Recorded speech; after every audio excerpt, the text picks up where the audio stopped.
Hi guys, my name's Lewis. I'm a project officer with High Horizons, and I'm here today to talk through a little presentation about what the graduates do. So just before we get started, there is a Q&A option on the right hand side of your screen.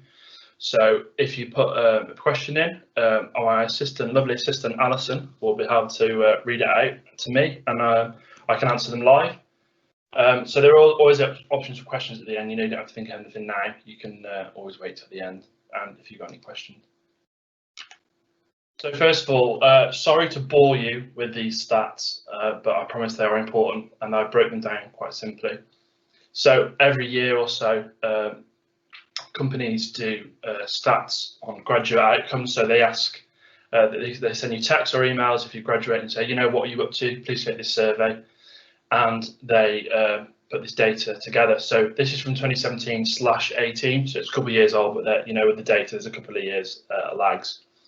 So in the UK in this year, which is actually the year I graduated, there are 570,000 people. You see the number at the bottom right graduated, and 315,000 of these responded to the survey. So we can see here, I'm not going to go through the figures, but I'll just talk to you about the percentages. So 71% of graduates were either full-time or part-time employment after graduating. So, excuse me, this is the overwhelming majority really of graduates. They got jobs, full-time or part-time jobs. 17% of graduates were in either full-time or part-time study. So about a fifth of them chose to do more study, which I'll talk about later. 10% of graduates were in further study, so just under half of those percent were also employed, so they had a job while they studied either full-time or part-time. And 5% of graduates were classified as other, which includes travelling and caring for someone, or retired. It'd be quite nice to be retired straight after uni, but I'm sure there's not many of those people. So that includes travelling. So a lot of people would go travelling a little bit after university.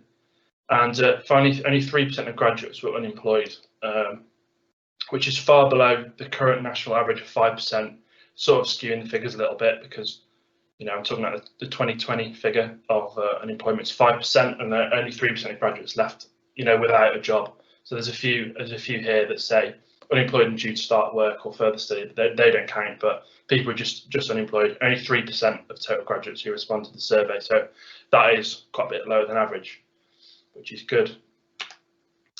So full-time work. So yeah, like I said, the vast majority of graduates enter full-time work shortly after graduating. So many graduates are accepted onto graduate schemes, which are structured jobs offered typically by large organisations. So you might have heard about a graduate scheme. What is a graduate scheme? So they're generally quite well-paid jobs. They're quite hard to find as well. So these are for you work for a company, say, I don't know, think of a random company. Shell, the people sell petrol, perhaps. You can join their graduate scheme, and you can do sort of different things. They do like general ones.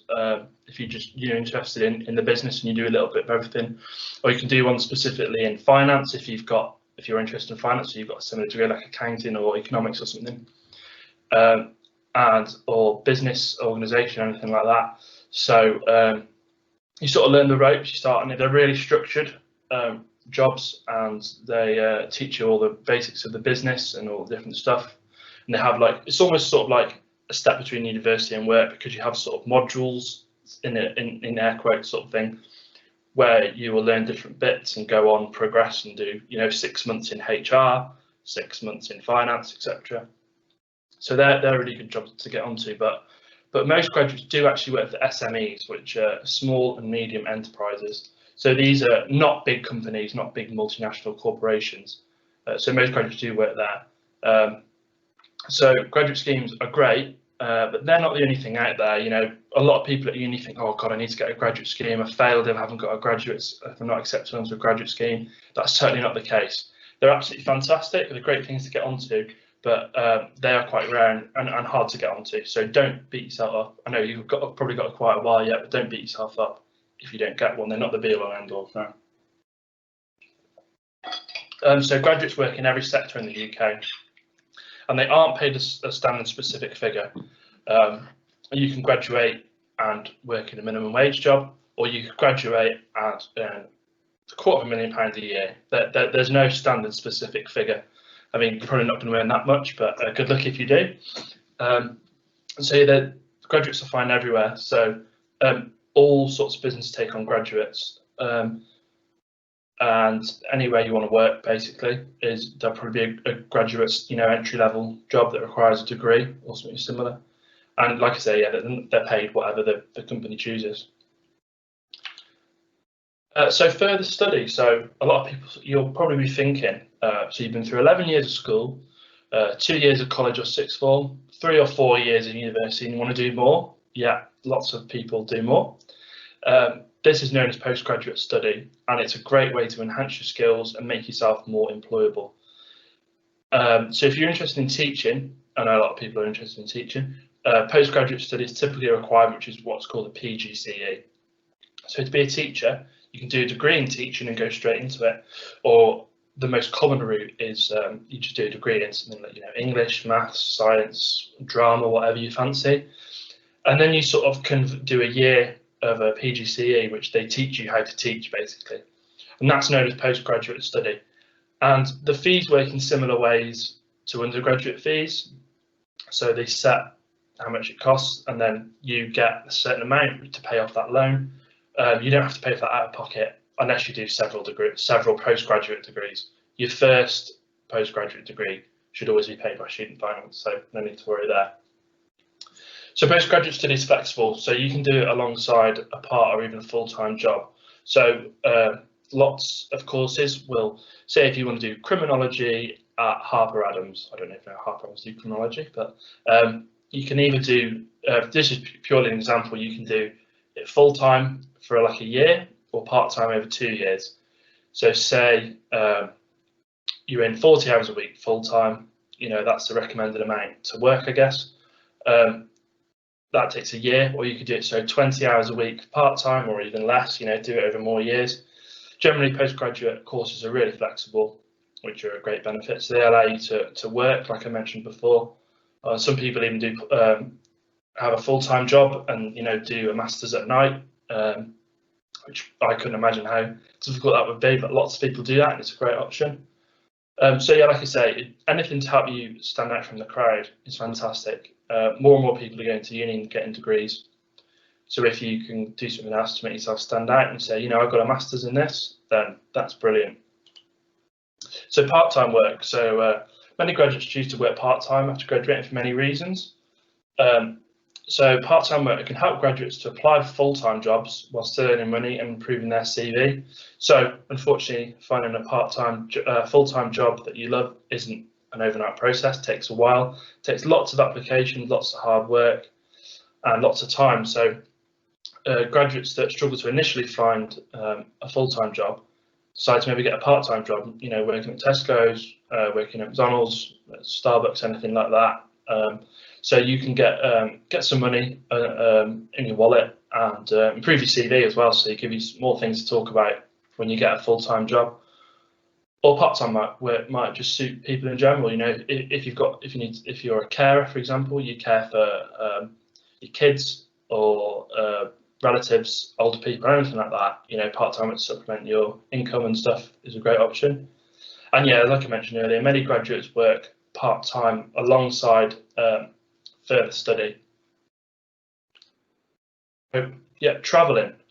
Popular option for many graduates to go travelling between graduating and entering the world of work.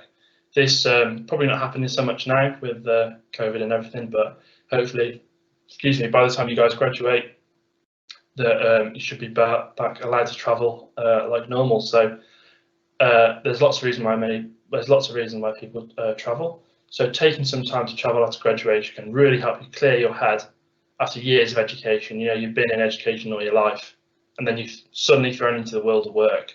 It's a great thing to do, is to just go, I'm going to take my time.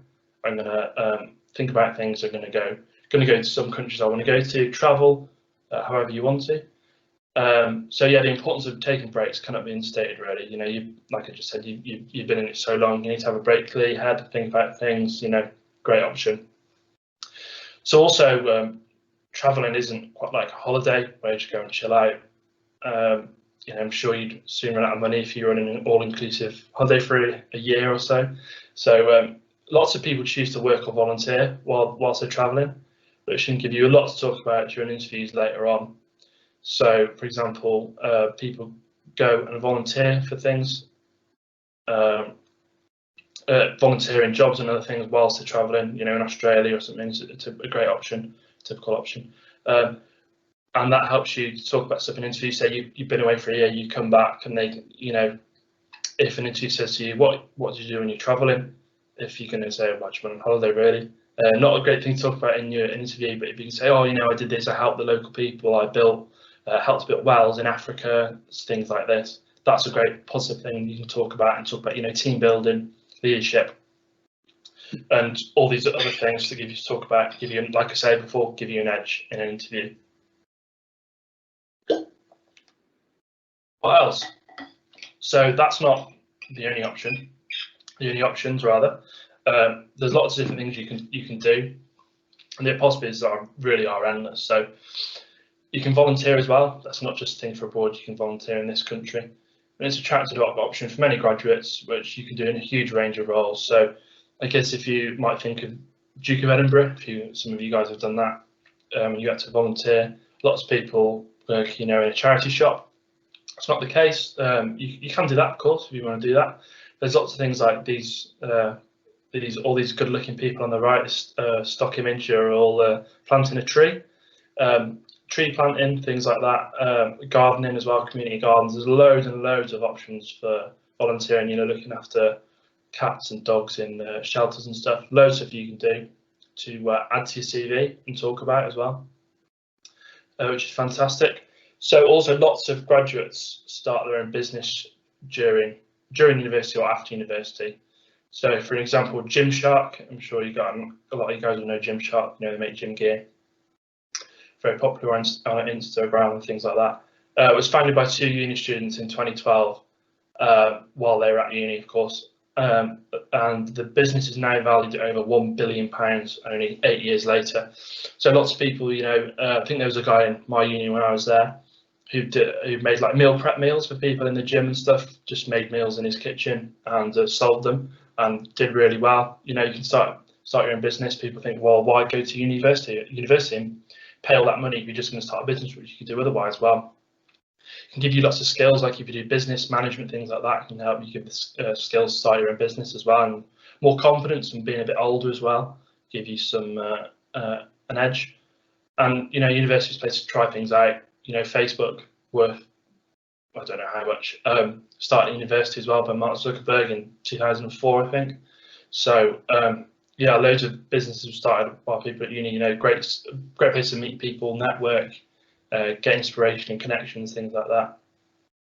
But I'd say one thing to keep in mind is that remember that there's no expectation to find your feet immediately after graduation. You might feel a lot of societal pressure. I know lots of graduates do think, oh, I've graduated, you know, I need to get my job for life, you know, launch my career straight away. If I'm waiting more than a month, I'm wasting my time. That's totally not the case. It's really important to take your time and don't worry about what anyone else thinks. Yeah, your mate's going to get some fantastic job as soon as they finish uni. That's going to happen. You're going to feel like, oh, why is that not me? Well, it might be you, which is great, but don't worry about that. You know, people can take years to find their feet. That's absolutely fine. Just don't give in to the pressure and just take your time. Do things you wouldn't do. Volunteer for a little bit. You know, you might find a passion that you didn't know you had as well. So just, yeah, experiment with things, take different options. If you want to do more study, that's fine. Don't worry about what anyone's going to say or anything. Just do what you want and take your time. So it's a little anecdotal sort of story. This is me on the left there, graduation day in Hope Street in Liverpool. So I went to university. I graduated with a BA in history from the University of Liverpool in July 2018.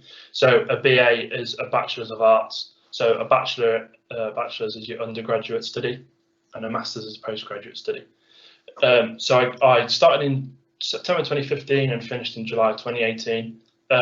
Absolutely great time I had. It was fantastic. Really gave me a lot of skills and made me more employable. So I looked for graduate jobs at sort of towards the end of my degree. I had interviews but wasn't successful, so I thought, I'll hedge my bets. I'll apply for masters. I was really interested in business. Business and history are my two things I'm really interested in, really. So I thought, I'll do both. So they had a great management school, business school at Liverpool. So I applied for a few management masters. That's MSc, it's Masters of Science, which is what you do when you finished your undergraduate degree. And I was accepted onto the management school in Liverpool. I did an MSc in management, and I was actually offered a Future Leaders scholarship, which meant that my fees were free. So it didn't cost me a penny to do my masters, and I couldn't believe I got a scholarship. I wasn't the best student. I got a 2-1, which is pretty good, but not amazing. And I was totally shocked that I got offered that scholarship. So just talk briefly about scholarships. There's scholarships are when you're offered discounts or free study depending on other factors. So I was offered this scholarship which allowed me to go for free, which was absolutely fantastic and really did change my life. And I just didn't think that I was clever enough, unique enough to get one, but I guess I was. So that's the thing to definitely think about and go for, which can really help you.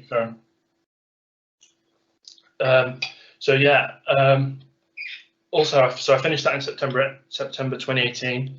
I did loads of modules such as marketing, business analytics, all these sort of things that helped me give me an edge, really, that I could talk about in my interviews I had afterwards. So I started to look for a job towards the end of my masters, which lots of people do. And I was actually offered a job in London in October 2019, so only a month after I graduated.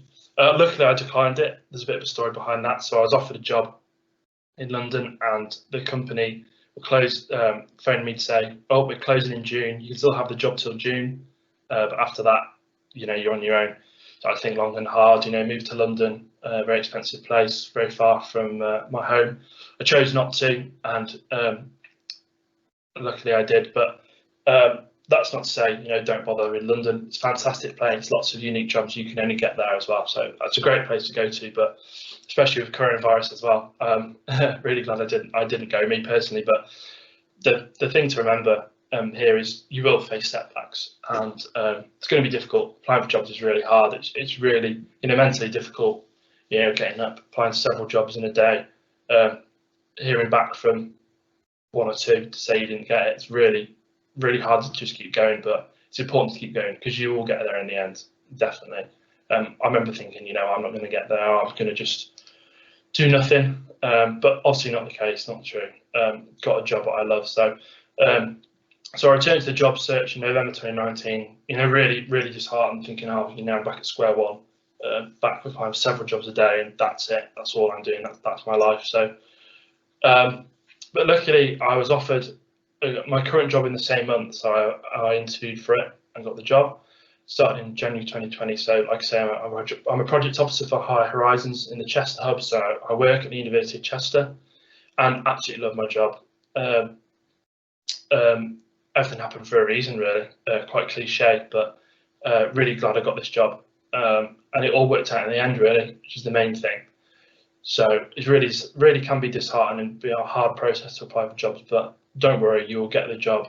You will get a job, and a job you love eventually if you persist at it. So that's it, really. So thank you guys for listening. If you think of any questions, obviously pop them in the chat on the right now, or you can also go to www.higherhorizons.co.uk/ask, and all of us project officers at Higher Horizons will be on the page.